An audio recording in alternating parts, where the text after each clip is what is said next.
دا کانګرس په داسې خاص حالاتو کې کږي چې یو خواته په ملک کې بدترین امریت دی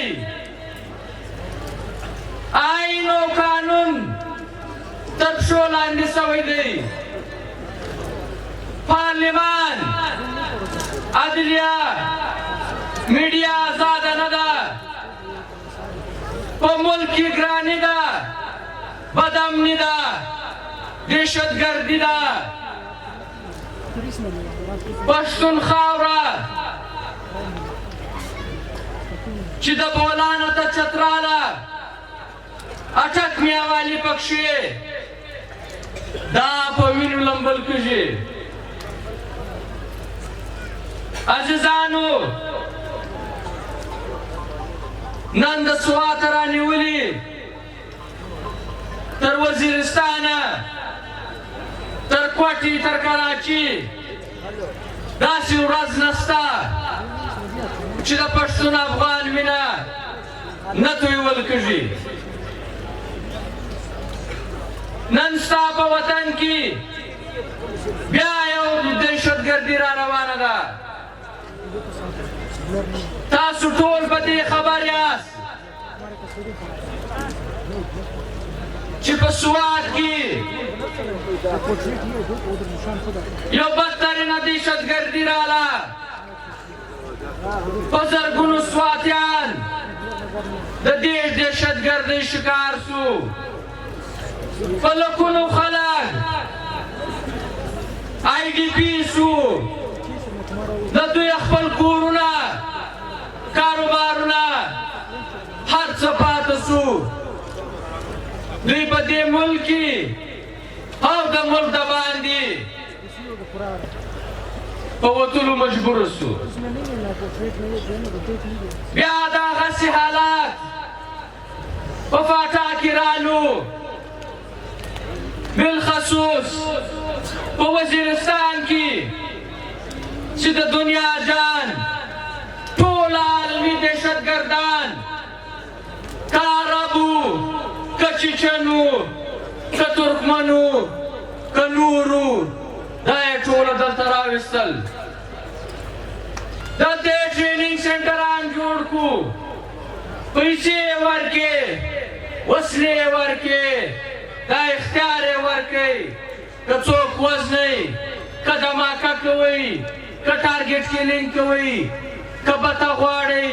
که د چا پر کور ورننوځئ تاسو ته اختیار دی بیا چې دنیا ولیدله چې پاکستان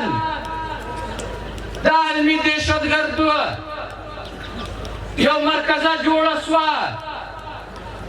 نو بیا یې غږ په وکړئ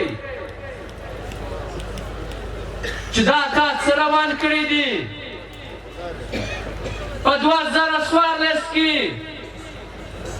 په 14 دسمبره په آرمي پبلک سکول کې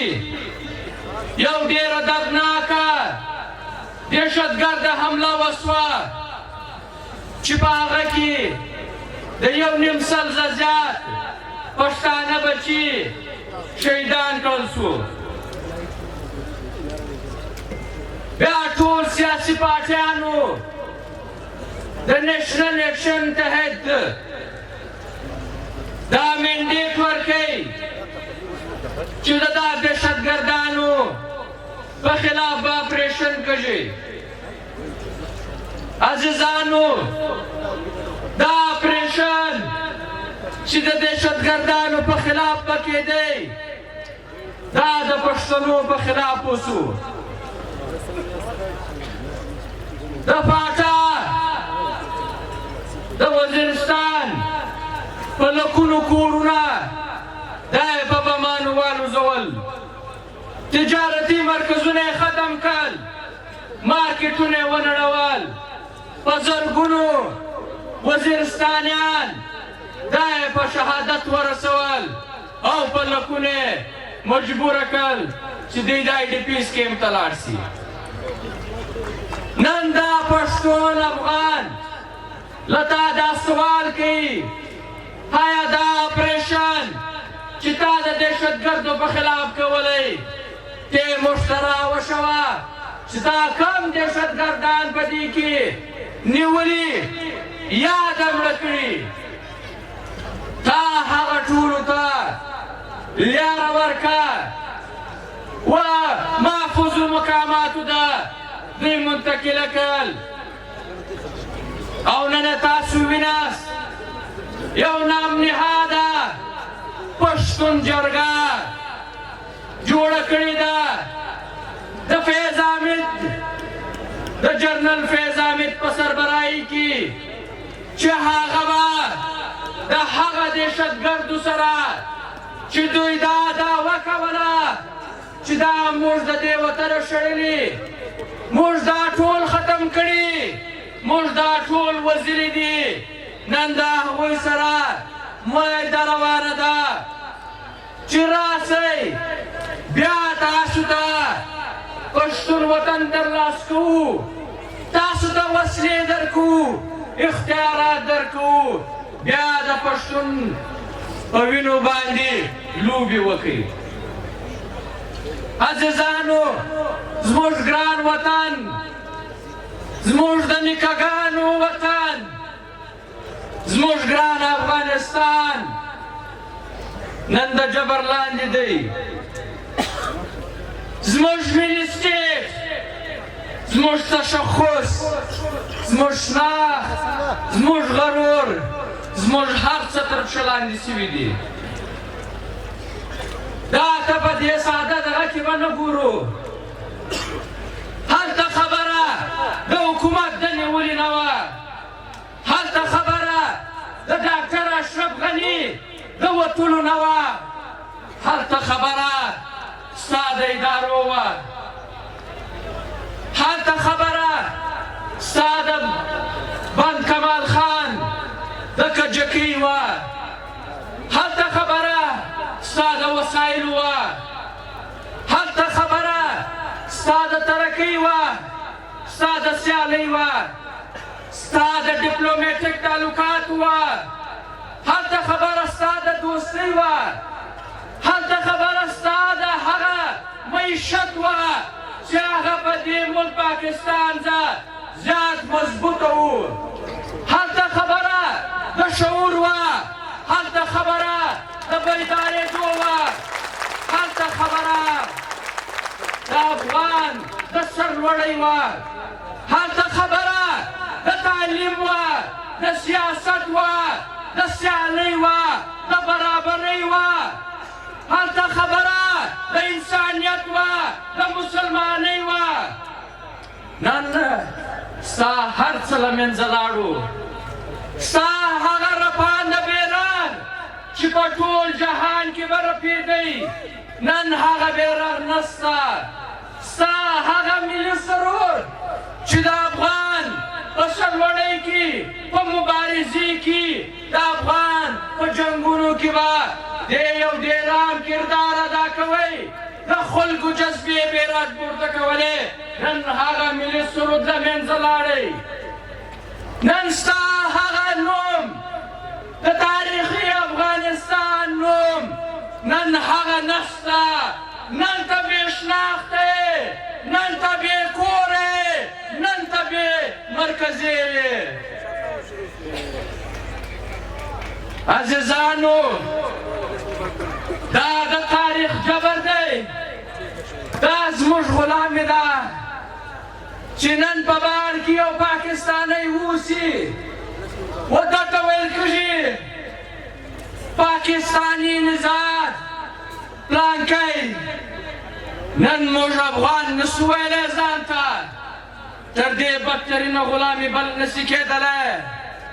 تر دې بدترینه استعمار بل نسي کېدلی نن په جهان کې د انسانیت خبره کېږي نن په جهان کې چې خلک ملکونو ته لاړ شي هلته وخت تېر کړي هغوی ته شهریت ورکول کېږي دا افغانستان په وار واره نړولی دی دا افغانان په دې مجبوره کړي دي چې دا کډوال شي نن دلته هغه افغانان چې په خپل افغان تاریخي خاوره چې فرهنګي استعمار تقسیم کړې وه په خپل وطن باندې دا خپل عزیزه سره دا خپل قریبه سره په خپلو وسایلو باندې پروت نن ته دلته د شعري حق نه ورکوي نن هغه افغان کډوال چې د بدمرغۍ سره د غربت سره د بدحالۍ سره د لوږې سره د ناجوړۍ سره مخامخ دي نن هغه افغان کډوال په دې ګېټو په دا د جبر لاین ډیورنډ کرښه باندې بې عزته کږي بدتیزې نخسل کږي او د دې ملک په ښارونو کې د دې ملک په ښارونو کې په جیلونو کې ستا خوندې مندې سپین سرې سپین ږیرې شملوار دا په جیلونو کې دي د دوی سره غیر انساني غیر پښتني غیر عیني داسې عملونه کېږي چې هغه د بیان وړ نه دي عزیزانو د پښتونخوا ملي پارټۍ کارکنانو تاسو بختور یاست په دې ویاړ وکړئ چې تاسو د هغه ملي شهیدانو هغه ملي قهرمانانو د هغه اتلانو غازیانو وارثان یاست د خان شهید عبدالصمد خان اڅکزي د ملي شهید عثمان خان کاکړ د لوی استاد بابا افغان محترم رحیم صاحب